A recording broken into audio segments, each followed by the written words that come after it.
بسم الله الرحمن الرحيم فأذاقهم الله الخزي في الحياة الدنيا ولعذاب الآخرة أكبر لو كانوا يعلمون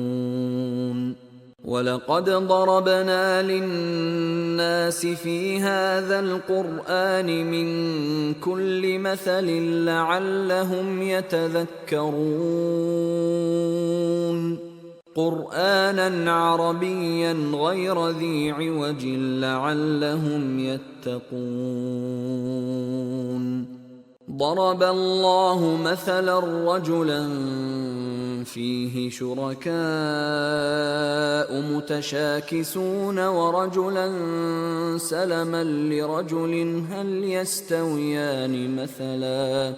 الحمد لله بل أكثرهم لا يعلمون إنك ميت وإنهم ميتون ثم إنكم يوم القيامة عند ربكم تختصمون فمن أظلم ممن كذب على الله وكذب بالصدق إذ جاءه أليس في جهنم مثوى للكافرين والذي جاء بالصدق وصدق به أولئك هم المتقون لهم ما يشاءون عند ربهم ذلك جزاء المحسنين ليكفر الله عنهم أسوأ الذي عملوا ويجزيهم أجرهم بأحسن الذي كانوا يعملون أليس الله بكاف عبده ويخوفونك بالذين من دونه ومن يضلل الله فما له من هاد ومن يهد الله فما له من مضل أليس الله بعزيز ذي انتقام ولئن سألتهم من خلق السماوات والأرض ليقولن الله قل أفرأيتم ما تدعون من دون الله إن أرادني الله بضر هل هن كاشفات ضره أو أرادني برحمة هل هن ممسكات رحمته قل حسبي الله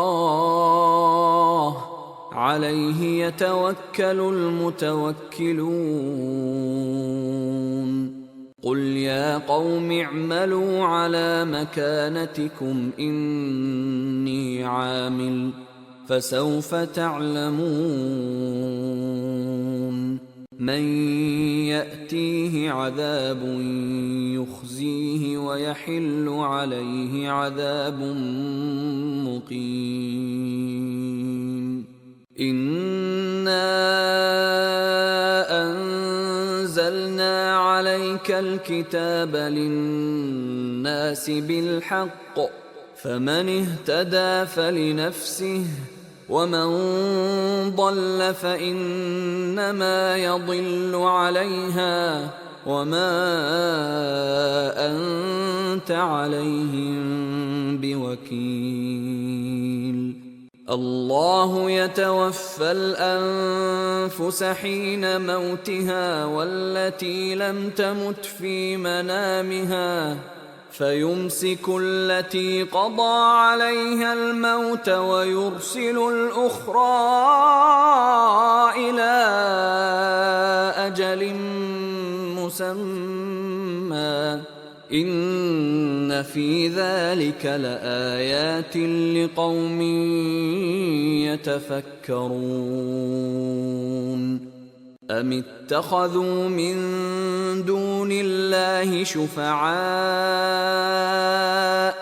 قل أولو كانوا لا يملكون شيئا ولا يعقلون قل لله الشفاعة جميعا له ملك السماوات والأرض ثم إليه ترجعون وإذا ذكر الله وحده اشمأزت قلوب الذين لا يؤمنون بالآخرة وإذا ذكر الذين من دونه إذا هم يستبشرون قل اللهم فاطر السماوات والأرض عالم الغيب والشهادة أنت تحكم بين عبادك فيما كانوا فيه يختلفون ولو أن للذين ظلموا ما في الأرض جميعا ومثله معه لافتدوا به من سوء العذاب يوم القيامة وبدا لهم من الله ما لم يكونوا يحتسبون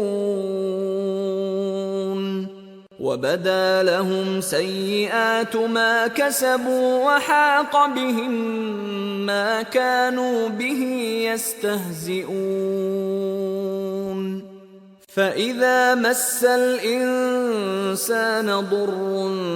دعانا ثم إذا خولناه نعمة منا قال إنما أوتيته على علم بل هي فتنة ولكن أكثرهم لا يعلمون قد قالها الذين من